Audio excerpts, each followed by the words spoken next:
Hello everyone, welcome to my channel. इस video में हम क्लास 10th के chapter 1 chemical reactions and equation को देखेंगे। तो सबसे पहले हम देखते हैं कि केमिकल रिएक्शन क्या होता है। केमिकल रिएक्शंस होते हैं जब किसी भी चीज़ के बीच में कोई भी रिएक्शन होने के बाद अगर नया प्रोडक्ट फॉर्म होता है तो उसको हम बोलते हैं केमिकल रिएक्शन। ठीक है, तो हम देखते हैं कि केमिकल रिएक्शन के बाद क्या क्या उस ऑब्जेक्ट के अंदर चेंजेस आते हैं। ठीक है, तो केमिकल रिएक्शन में chemical reactions changes.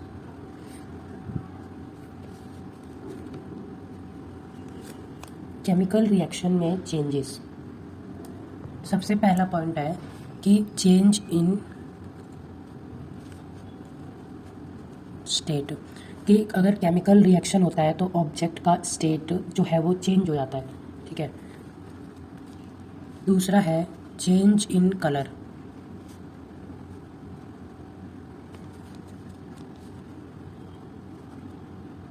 Evolution of gas, तो अगर केमिकल रिएक्शन होता है तो ऑब्जेक्ट का स्टेट में चेंज आएगा, कलर में चेंज आएगा, उससे गैस भी निकल सकती है और उसका टेम्परेचर भी चेंज हो सकता है। तो इन चार चीज़ से हम पता लगा सकते हैं कि कोई भी रिएक्शन हुआ है वो केमिकल रिएक्शन है कि नहीं।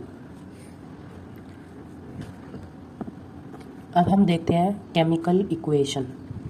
जब भी कोई भी केमिकल रिएक्शन होता है तो उसको हम केमिकल इक्वेशन की फॉर्म में लिखते हैं। जैसे एग्जांपल देखते हैं, जब हम मैग्नीशियम रिबन को बर्न करते हैं ऑक्सीजन के साथ तो वो हमें मैग्नीशियम ऑक्साइड देता है।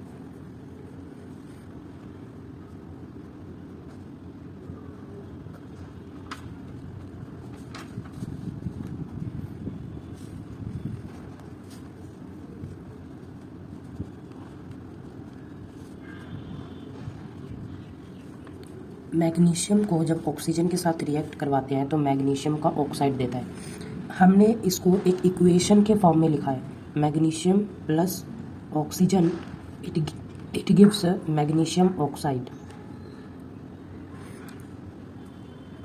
ये जो मैग्नीशियम प्लस ऑक्सीजन है लेफ्ट साइड में, इसको हम बोलते हैं रिएक्टेंट्स, और जो प्रोडक्ट इस साइड वाले को बोलते हैं हम प्रोडक्ट। ये जो सिंबल है ये एक एरो का सिंबल है जो बताता है कि राइट साइड में बना है product. Writing a chemical equation, chemical equation को हम और इजीली लिख सकते हैं। जैसे हमने ऊपर लिखा magnesium plus oxygen it gives the magnesium oxide, तो इसको हम और भी अच्छे से लिख सकते हैं। इस वर्ड का यूज़ ना करके हम केमिकल फार्मूला यूज़ करेंगे। जैसे मैग्नीशियम का सिंबल हम लिखते हैं Mg एंड ऑक्सीजन का लिखते हैं O2, तो ये हमें क्या देता है, ये देता है हमें मैग्नीशियम का ऑक्साइड। अब हमने मैग्नीशियम ऑक्साइड को ऐसे क्यों लिखा, इसको लिखने का रीज़न है कि मैग्नीशियम एंड ऑक्सीजन, सबसे पहले हमें मैग्नीशियम की वैलेंसी पता होनी चाहिए। किसी भी केमिकल इक्वेशन का फार्मूला लिखने के लिए हमें उसका वैलेंसी पता होना चाहिए। तो मैग्नीशियम का वैलेंसी होता है 2 और इसका भी होता है 2। तो जब हम इसको जब हम इसको क्रॉस मल्टीप्लाई करते हैं तो Mg2O2 बनेगा। तो जब ये ऐसे आए तो इसको ऐसे हम कैंसिल कर देते हैं, तो MgO आता है इसका फार्मूला फिर। तो ये जो इक्वेशन हमने बनाया है इसको हमने और इजीली वे में लिख दिया है। ठीक है, तो ये जो इक्वेशन है ना, अब हम देखते हैं कि इस इक्वेशन को हम बैलेंस कैसे करेंगे। जो केमिकल इक्वेशन बैलेंस नहीं होते हैं उसको हम बोलते हैं स्केलेटल केमिकल इक्वेशन। ठीक है, उसको हम क्या बोलते हैं, स्केलेटल केमिकल इक्वेशन। अब हम देखते हैं कि किसी भी केमिकल इक्वेशन को बैलेंस कैसे करते हैं। बैलेंस द केमिकल इक्वेशन, हमने क्लास 9th में पढ़ा था कि कंजर्वेशन ऑफ मास के बारे में, इसीलिए हम बैलेंस करते हैं केमिकल इक्वेशन को because of law of conservation of mass. It state that mass can neither be created nor be destroyed. ठीक है। और इसको हम केमिकल रिएक्शन में भी देखते हैं। इसीलिए जो टोटल मास होता है एलिमेंट्स का, जो प्रोडक्ट के अंदर प्रेजेंट होता है, इस प्रोडक्ट के अंदर प्रेजेंट जो भी इसका मास है वो रिएक्टेंट्स के क्या होगा, इक्वल होगा। दूसरे वर्ड में हम बोले तो जो नंबर ऑफ एटम्स है each element remain same before after chemical reaction. जो एटम्स है, एलिमेंट्स के एटम है इस साइड और इस साइड, दोनों तरफ क्या होने चाहिए, सेम होने चाहिए। तो उसको हम बैलेंस केमिकल इक्वेशन बोलेंगे। इसीलिए हमें ज़रूरत है बैलेंस करने की केमिकल इक्वेशन को। जैसे कि हम एक एग्जांपल लेते हैं, जिंक है, ये जिंक प्लस सल्फ्यूरिक एसिड ये प्रोडक्ट देता है, जिंक सल्फेट प्लस हाइड्रोजन। तो इसको हम सिंबल के फॉर्म में अब लिखते हैं। जिंक को हम Zn लिखते हैं, सल्फ्यूरिक एसिड को H2SO4 लिखते हैं, और ये हमें देता है जिंक सल्फेट, तो ZnSO4 plus H2। Zinc sulphate को हमने ऐसे इसलिए लिखा है क्योंकि जिंक की वैलेंसी क्या होती है 2, और सल्फेट की, सल्फ्यूरिक एसिड में से सल्फेट की वैलेंसी क्या होती है 2। तो दोनों में से जो, जैसे इसमें कट हुआ था 2 से, वैसे इसमें भी कट होके ऐसा लिखा जाएगा, ठीक है। साथ हाइड्रोजन आ गया। अब इसको हमें बैलेंस करने के लिए देखना पड़ेगा कि हर एक एलिमेंट के एटम जो है वो प्रोडक्ट के साइड भी इक्वल होने चाहिए। रिएक्टेंट्स के एलिमेंट्स के एटम प्रोडक्ट में इक्वल होने चाहिए। जैसे जिंक जो है, जिंक में एक एटम है और इस साइड भी जिंक में एक एटम है, ठीक है। और H2 देखें हाइड्रोजन में, तो इसमें 2 एटम है, इधर भी 2 एटम है। फिर SO4 में S के अंदर एक एटम है, इसमें भी एक एटम है, और O4 में 4 एटम है और इसके अंदर भी 4 एटम है। तो ये वाला जो केमिकल इक्वेशन है ये बैलेंस हो रखा है। एक और एग्जांपल लेते हैं, iron Fe plus H2O, it gives Fe3O4 plus H2। तो इसमें हमें देखते हैं कि ये बैलेंस है कि नहीं है। Fe में 1 एटम है इस साइड, रिएक्टेंट्स की साइड, और इस साइड 3 एटम है। तो हम यहाँ पे लिखते हैं पहले Fe, ठीक है। ये इधर की साइड लिखते हैं LHS और इधर की साइड लिखते हैं RHS। LHS मतलब लेफ्ट हैंड साइड में, इस साइड 1 है, ठीक है, और इस साइड कितने 3। H2 में इस साइड 2 है, H2 है, और इस साइड भी 2 है, इस साइड 2 और इस साइड 2। O2 में इस साइड 1 है और इस साइड 4 है, ठीक है।